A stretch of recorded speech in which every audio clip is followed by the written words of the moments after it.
अदिति चौहान। जी ma'am आपका parcel. भैया नहीं चाहिए प्लीज। मैम अगर आपको नहीं चाहिए तो आपने जहाँ से ऑर्डर किया है वहाँ से आप रिटर्न रिक्वेस्ट डाल दीजिए, वापस हो जाएगा, पर यहाँ तो आपको लेना पड़ेगा। ठीक है दीजिए। मैम हाँ एक गिलास पानी मिलेगा? भैया आप कहीं और पी लो पानी प्लीज। मैम बहुत ज़ोरों की प्यास लगी है। ठीक है लाती हूँ।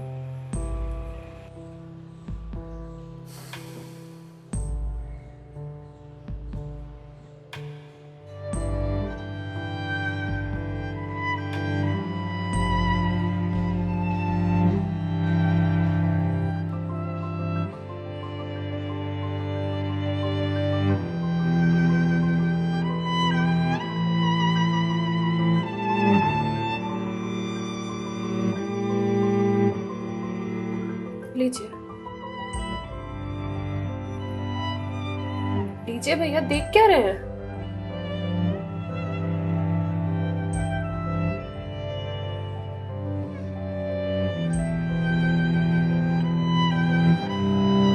मैम आपको कोई दिक्कत है? मतलब आप किसी परेशानी में हैं? भैया पानी पीकर ग्लास दीजिए आप। मैम छोटा मुंह बड़ी बात कह रहा हूँ, पर अगर आप किसी परेशानी में हैं तो आप मुझे बता सकती हैं। भैया आप पानी पीजिए, ज्यादा समाज से भी मत बनिए। मैम दुख बांटने से कम होता है। अच्छा, और आपको किसने कहा कि मैं दुखी हूँ? मैम अगर आप दुखी नहीं हैं तो फिर वो फंदा क्यों लगा रखा है?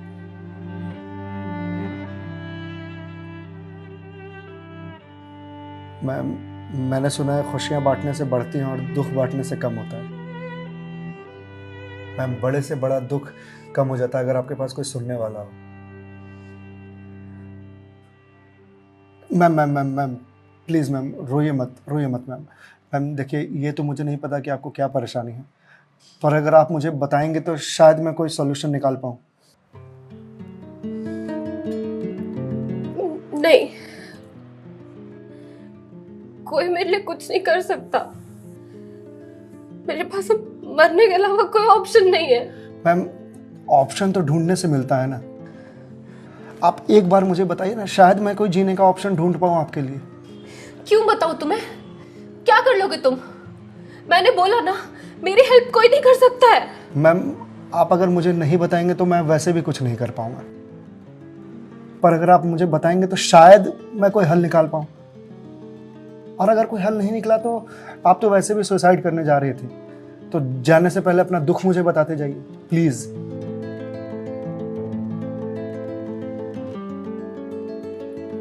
Please ma'am.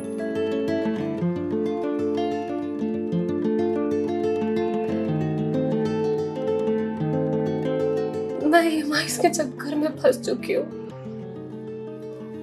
मतलब मैम? कुछ साल पहले एक कोर्स के लिए मैंने लोन लिया था, फिर उसके कुछ वक्त के बाद एक और लोन, और ये लोन का सिलसिला यूं ही चलता गया। इस महंगाई के जमाने में पैसे की जरूरत तो हर किसी को पड़ती है, मुझे भी थी।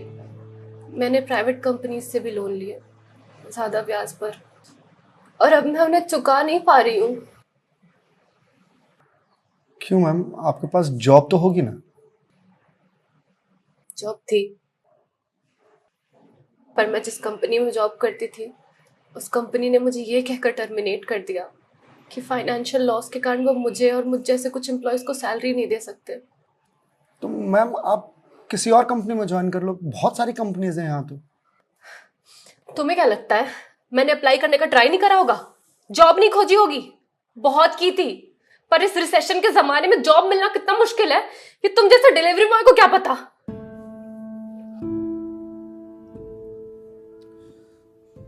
आई एम सॉरी मैम, शायद आप सही कह रही हैं, मुझे इस बारे में कोई जानकारी नहीं। जॉब जाने के बाद मेरे से चीजें हैंडल नहीं हो रही हैं।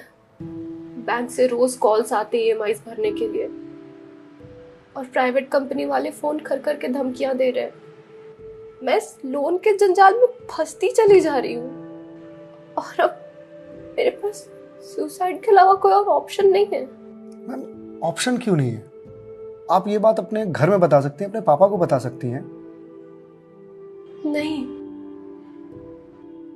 मैं ये बात अपने पापा को नहीं बता सकती।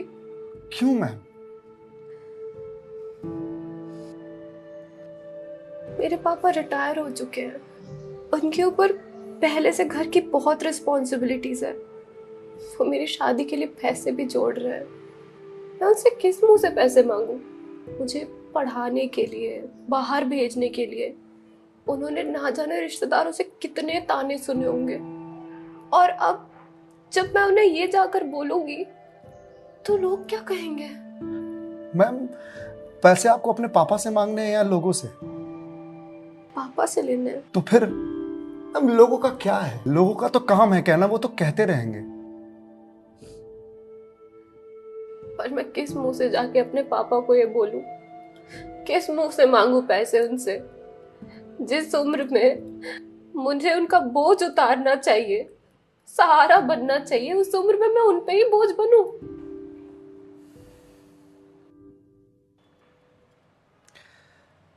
मैम एक बात बताएंगे आप? बचपन में आपके सबसे फेवरेट चीज क्या थी? बचपन में मुझे साइकिल का बहुत शौक था। तो मैम आपको साइकिल किस एज में मिली थी? यही कोई 8 साल की होंगी मैं। तो साइकिल तुरंत मिल गई थी आपको? नहीं, पापा तो मान ही नहीं रहे थे। बोल रहे थे गिर जाएगी, चोट लगा लेगी। तो फिर कैसे साइकिल मिली? बहुत जिद की थी मैंने, बहुत। खाना पीना सब छोड़ दिया था। तो मैम साइकिल के लिए जो जिद किया आपने, तो शर्म आई होगी आपको? तो मुझे मुझे क्यों शर्म आएगी? पापा है वो मेरे, उनसे जिद नहीं करूंगी तो किससे जिद करूंगी? तो मैम जब बचपन में साइकिल के लिए जिद करने में शर्म नहीं आई तो अब क्यों आ रही है? मैम अभी आपने कहा कि आपके पापा आपकी शादी के लिए पैसे जोड़ रहे हैं, और आप तो यहाँ सुसाइड कर रही हो, तो वो उन पैसों का क्या करेंगे? या उन्हें यह जानकर बहुत खुशी होगी कि उनकी बेटी ने शादी का बोझ हल्का कर दिया उनके सिर पर से। मैम आपको मालूम है, हमारे जनरेशन की दिक्कत यही है कि हम अपने आप को इतना बड़ा समझ लेते हैं कि हम अपने पेरेंट्स से ही अपनी बात छुपाने लगते हैं। कभी ये कहकर कि पापा मम्मी नहीं समझेंगे, या कभी ये कहकर कि मैं उन्हें परेशान नहीं करना चाहती, या कभी ये कहकर कि हम दोनों की सोच नहीं मिलती है। एक बार आप अपनी दिक्कत अगर अपने पेरेंट्स से शेयर कीजिएगा ना, तो आपको जीवन में फिर कभी सुसाइड करने की जरूरत नहीं पड़ेगी, या मेरे जैसे किसी अनजान से अपनी बात शेयर करने की जरूरत नहीं पड़ेगी। प्लीज मैम एक बार शेयर करके देखिए। उनसे बेहतर दोस्त इस दुनिया में कोई नहीं हो सकता। प्लीज मैम एक बार ट्राई कीजिए, प्लीज मैम।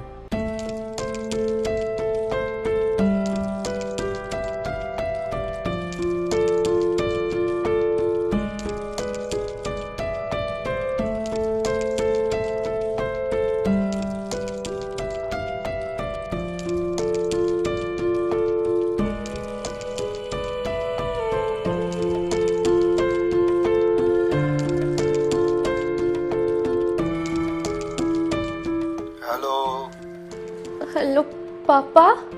हाँ अदिति बोल, कैसी है बेटा? पापा मुझे आपसे कुछ बात करनी है। हाँ बोल ना बेटा। पापा मैं क्या हुआ बेटा? पापा मैं बहुत परेशान हूँ। हाँ तो मुझे बता ना, किस लिए परेशान है?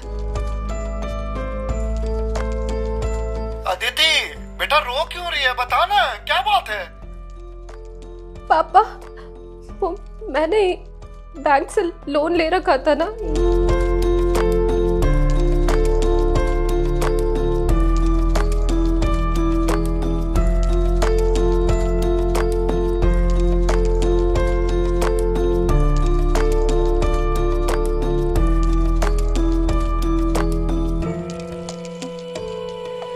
देख बेटा, जो हो गया सो हो गया, तू चिंता मत कर, मैं हूं ना, अभी तेरा बाप जिंदा है, मैं काम करता हूँ, मैं कल ही तेरे पास आता हूँ, तो बिल्कुल भी चिंता मत कर। हाँ पापा, आप प्लीज आ जाइए। देखा मैं, आपके पापा आपके एक फोन पर यहाँ आने को तैयार हो गए और आप इतने दिनों से अकेले सफर कर रहे थे। मैम, मम्मी पापा से बढ़िया दोस्त कोई हो ही नहीं सकता। आप एक बार उन्हें दोस्त बना करके तो देखिए। आप सही कह रहे हैं भैया, मम्मी पापा से अच्छा दोस्त कोई नहीं हो सकता है। Thank you. It's okay ma'am, ये लीजिए क्लास। वंस अगेन भैया, thank you so much. It's okay ma'am, bye. Ma'am ji? मेरे पास आपके लिए कुछ है, यही रुकिएगा, मैं थोड़ी देर में आता हूँ।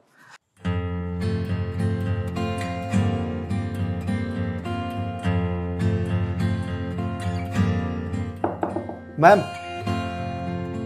जी भैया।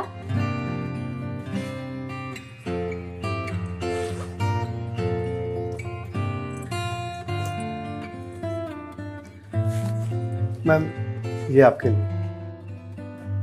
भगवत गीता? जी मैम। मैम, 2020 का साल मेरे लिए बहुत बुरा था। कोरोना में मेरी जॉब चली गई। पहले के कुछ महीने जो थे वो तो सेविंग्स से निकल गए, लेकिन उसके बाद के कुछ महीने बहुत ज़्यादा टफ था। मेरे ऊपर भी आपके ही तरह बहुत सारे EMIs थे जो मैं पे नहीं कर पा रहा था, जिस वजह से मैं बहुत परेशान था और सुसाइड करने की सोचने लगा था। और एक दिन तो सुसाइड करने निकल भी गया था,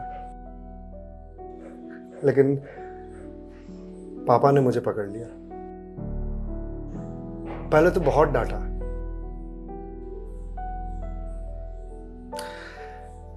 फिर उसके बाद सीने से लगा करके कहा कि तू चिंता क्यों करता है, मैं हूं ना।